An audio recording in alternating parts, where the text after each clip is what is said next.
আপনি কি কখনো ভেবে দেখেছেন অতিরিক্ত তেলযুক্ত খাবার খেলে আমাদের শরীরে কি কি হতে পারে? প্রথমত, ওজন বৃদ্ধি। তেলে সবচাইতে বেশি পরিমাণে থাকে ক্যালোরি। তাই তেলযুক্ত খাবার বেশি পরিমাণে খেলে ওজন খুব দ্রুত বৃদ্ধি পায়। দ্বিতীয়ত, হৃদরোগের ঝুঁকি বৃদ্ধি। বিশেষ করে তেল জাতীয় খাবার বেশি পরিমাণে খেলে রক্তে খারাপ কোলেস্টেরলের মাত্রা অতি দ্রুত বৃদ্ধি পায়, যা হৃদরোগের ঝুঁকি বাড়াতে সাহায্য করে। তৃতীয়ত, হজমের সমস্যা।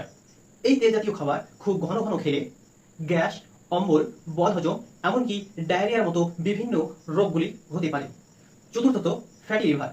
দীর্ঘদিন ধরে অতিরিক্ত চর্বি জাতীয় খাবার খেলে লিভারে চর্বি জমতে পারে, যার ফলে বিভিন্ন রকমের রোগ হতে পারে। এছাড়া ব্রণ ও ত্বকের সমস্যা লক্ষ্য করা যায়। কিছু কিছু মানুষের ক্ষেত্রে অতিরিক্ত তেল জাতীয় খাবার ত্বকের সমস্যা বাড়াতে পারে। এছাড়াও উচ্চ রক্তচাপ বা হাই প্রেশার জনিত বিভিন্ন রোগ ঘটতে পারে। এই রকমের বিজ্ঞান বিষয়ক তথ্য পেতে চ্যানেলটিকে অবশ্যই সাবস্ক্রাইব করুন এবং ভিডিওটি শেয়ার করে অন্যদের দেখার সুযোগ করে দিন। ধন্যবাদ।